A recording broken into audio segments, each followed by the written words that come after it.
Mga violet kami, mga violet. Fits in your, mga violet kami, mga violet kami.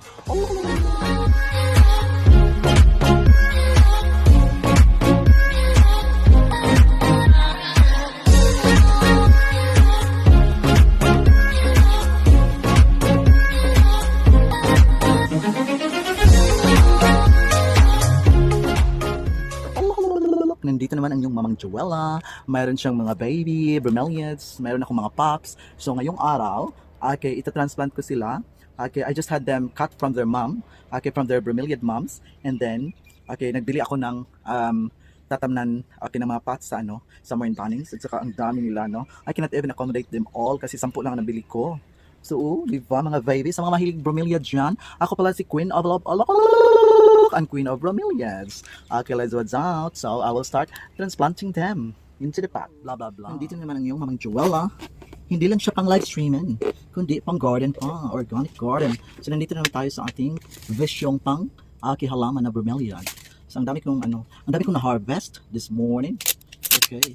Kasi always tayong mag-ELS, always tayong mag-YouTube. It will occupy our time, na?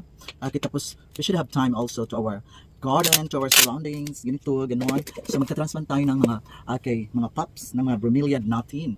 Ang dami ko ng bromeliad, di ba? If you have time to review all my vlogs, talagang isa sa mga niche ko yung gardening, nag-aano ako ng bromeliad. Ako ang reyna ng bromeliad somewhere here in Victoria, Australia.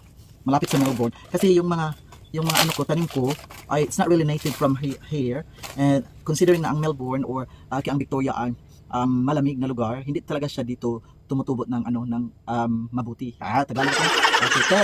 Okay, pero way back 2 years ago, nag-start ako ng bromeliad at saka hanggang sa ngayon, yung mga mother bromeliads ng mga ito ay parang naka-adapt na rin ng wither dito.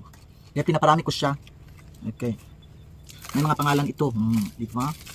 Sige, samahan niyo ako. Ay, nandito pala tayo sa hindi bahay to sa shed.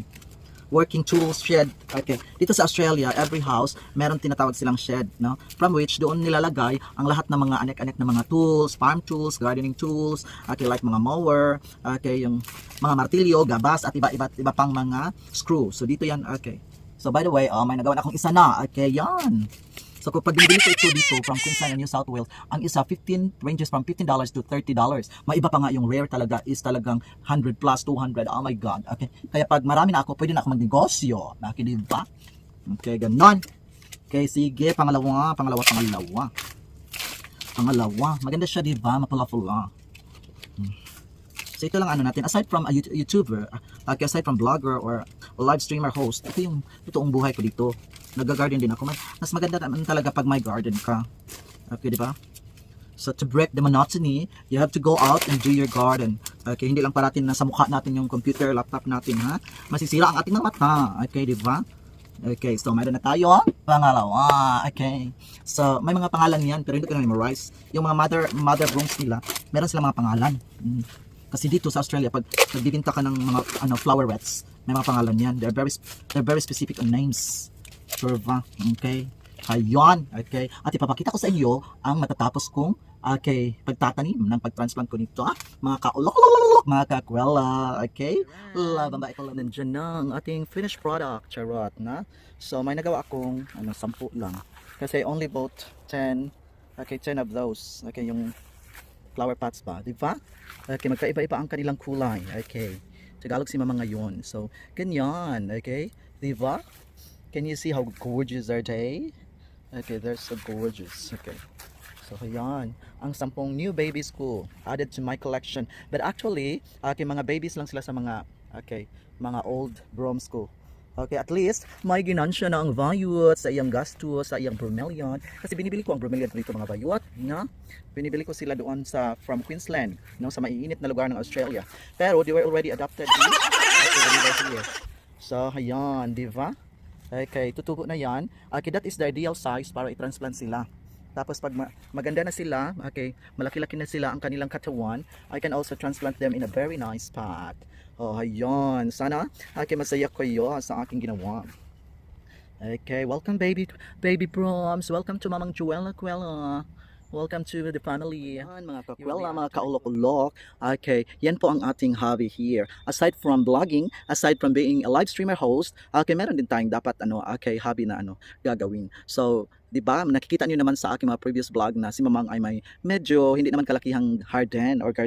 Okay, it's not all the time na i-google natin ang ating mga sarili sa in front of the screen, but we should have also time sa ating kapaligiran. Wala ka bang napapansin sa iyong kapaligiran? Si Mamang Joella ay naasa kalasangan. So we should have also gardening hobby. Okay, kasi 'di ba? Okay, it's also a very nice therapeutic thing, or a very nice therapy na magpupunta din tayo sa ating garden. Okay? So, hindi lang tayo pang live streamers, hindi lang tayo pang yun na naman, pang vlogging yan. Okay, but we have to enjoy also the outdoor activities. So, dapat may oras din tayo sa ating mga halaman, no? Kaya ang mga halaman ang nagbibigay ng magandang bulaklak, nagbibigay ng magandang bulaklak gagaya niyan, kasi they also feel na minamahal natin sila, binibigyan natin sila ng oras, no? Sa mga dyan, sa mga dalagingbing dyan, sa mga ulitaw dyan, sa mga single, sa mga double, sa mga married, at sa mga widow, pag malungkot tayo, punta tayo sa labas, no? It's a good thing, to distress ourselves, no? To visit our garden and have some time for them, di ba? Bago ka pa lang sa aking channelings, don't forget to subscribe, Joella Quella. Ang gwapa, ngunit ako lang ang nakakaalam. Huwag i-chismis. Hey, don't forget to click the notification button so that next time around, you will be notified in my next upload para updated ka sa mga ka-chorbanes ni Mamang Joella Quella Lobamba.